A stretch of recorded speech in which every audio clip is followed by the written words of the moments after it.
நீ கொடுத்ததற்கே நன்றி சொல்ல முடியவில்லை இன்னும். இதில் அடுத்தடுத்து கேட்பதற்கு அஞ்சுதே என் உள்ளம். யா அல்லாஹ் யா அல்லாஹ் சுப்ஹானல்லாஹ். யா அல்லாஹ் யா அல்லாஹ் சுப்ஹானல்லாஹ்.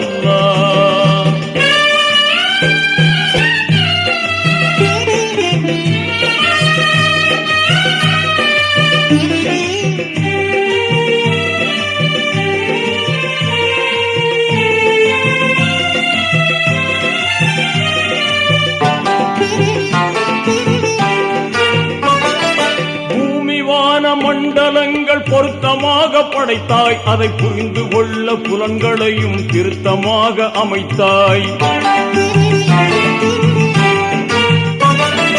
பூமி வான மண்டல